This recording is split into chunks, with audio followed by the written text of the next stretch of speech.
তারপরে দেখো ঘুমিয়ে আমি ওদিকে আয়ান বাবাও খেলাধুলো করছে।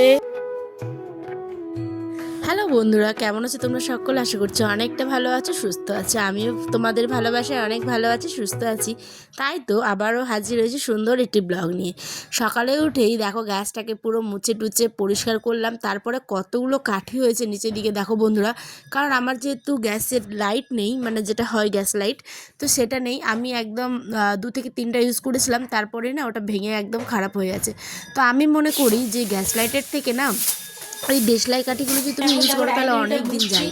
আজকে আগের আগে কিন্তু না খাই একদম পাঠিয়ে দিয়েছি, ঠিক আছে।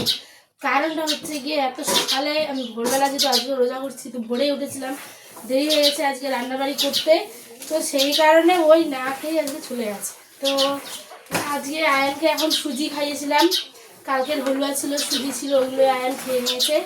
তো দেখো কি করা যাবে, সমস্ত কিছু ভালো করে গুছিয়ে বাইরেটা পরিষ্কার করে চলে আসলাম ঘরের কাজ করতে। বিছানাটাকে কোনো রকম আজকে গুছিয়েছি, অত ভাঁজ করিনি। আজকে কোনো রকমে বিছানাটা গুছিয়ে টুছিয়ে ডাইনিং টেবিলটা মুছে একদম চলে আসলাম কাপড় ধুয়ে কাপড় শুকোতে দিতে।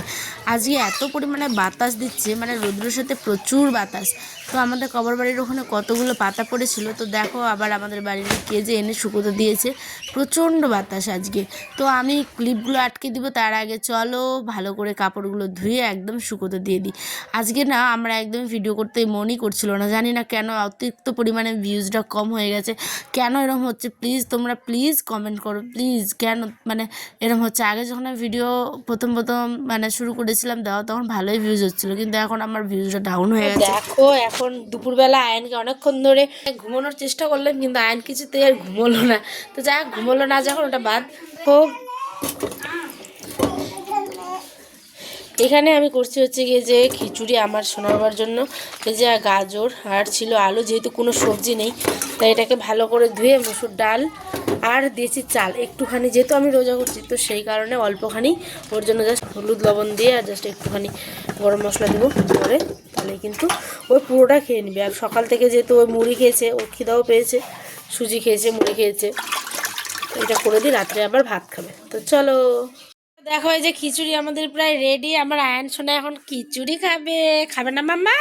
আয়নকে এই যে খাইয়ে দিচ্ছি খিচুড়ি, নাও নাও নাও নাও নাও। খিচুড়িটা হয়ে গেছে, ওকে এখন আমি খিচুড়ি খাইয়ে দিচ্ছি। আজ সকাল থেকে রান্নাবাড়ি একদম বন্ধ করে দিয়েছিলাম, জানো তোমার দাদাভাইকেও আজকে বাড়ি থেকে না খাইয়ে পাঠিয়েছি, মানে সকালবেলা আজকে ওর খাওয়া বন্ধ করে দিয়েছি। গতকালকে যেহেতু ওই ফাতে যেতে পারেনি, সেই জন্য আমার মনে অনেক রাগ হয়েছিল। শবে বরাতের রাতে অনেক বড় একটা দুর্ঘটনা ঘটেছিল, মানে আমাদের গাড়িটা পুরো খারাপ হয়ে গেছিলো। তোমরা যারা দেখোনি ব্লগটা গিয়ে দেখতে পারো, আমার চ্যানেলে অলরেডি আপলোড করা আছে। তো ওই জন্য আমার মনটা ভীষণ খারাপ হয়ে আসেনি, কেন আমি আসতে বলেছিলাম কিন্তু আসেনি।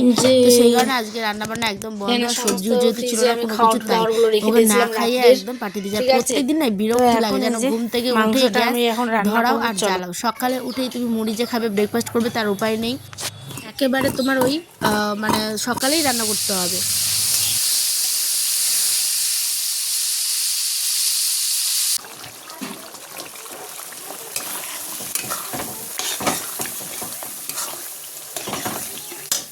সেই কারণে ওই না খেয়ে চলে গেছে। আমি আয়নকে দেখলেই দুপুরে খিচুড়ি করে দিয়েছিলাম। এখন বাজে বিকেল 3টের মতো। তো আমাদের এখানে একজন মানে একটা বাচ্চার আকিকা হয়েছে, সদ্য হয়েছে, তো আকিকা দিল। তো এখানে দেখো একটুখানি খাসির মাংস দিয়েছিল, তো মাংসটা আমি জাস্ট আলু দিয়ে কষা করে নিব, আর এদিকে আমি করবো হচ্ছে গিয়ে ঘুগনি। তো চলো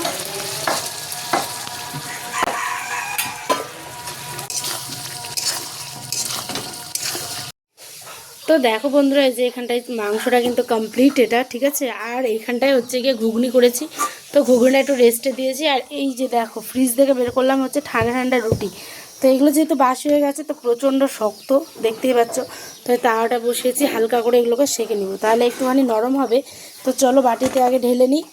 আমার গলাটাও বসে আছে এই আয়নের পিছনে চিৎকার করে করে। দেখো বেশি নেই, কয়েকটাই আছে, 5-6টার মতো। তো চলো এগুলোকে, বেলায় মাকে দেখতাম এরমভাবে রুটি যখন বাসি থাকতো, মানে চালের রুটি হোক বা গমের তো থাকে না, চালের রুটিটাই যখন ঈদে কুরবানিতে বানানো হতো, তো অনেকটা পরিমাণে বানাতো। আর যখনই বাসি থাকতো তখনই কিন্তু ভালো করে এরকম তাওয়াতে চিপে চিপে সেঁকে নিত, তাহলে কি হতো বলো তো, যেরকম সদ্য রুটিটা গরম গরম হয়, কাঁচা লঙ্কা তেমনই কিন্তু একেবারে গরম গরম নরম নরম হয়ে যায়। তো এখানে দেখো ঘুগনি হয়ে গেছে, আমি এখানে ফোড়নে দিলাম পেঁয়াজ, আদা থেঁচকানো, তারপরে যে রসুন, সমস্ত সমস্ত কিছু ভালো করে দিয়ে গ্যাসটাকে আবারও মুছে দিলাম। তারপরে এখন বাজে কটা সন্ধ্যা দেখো 5:15। তো এখন আমার এই যে সেমাই ছিল, ওগুলো সেমাই বলছি, গাজরের হালুয়া, আটার হালুয়া, সমস্ত কিছু সুজি, এগুলো ঠান্ডা হতে মানে ফ্রিজে রেখে দিয়েছিলাম। তারপরে গরম হওয়ার জন্য 1 থেকে 2 ঘন্টার মধ্যে কিন্তু আমি এগুলো বেরও করে রেখেছি, যেহেতু রোজা খুলে এখন খাবো তাই। তো দেখো এই যে পুরো আমাদের এটাই আজ হচ্ছে ইফতারের আয়োজন। তো আজ আসছি, দেখা ব্লগে কেমন লাগলো শেষ অবশ্যই কমেন্ট করে জানিয়ে, নতুন বন্ধু হলে সাবস্ক্রাইব করে পাশে থেকো।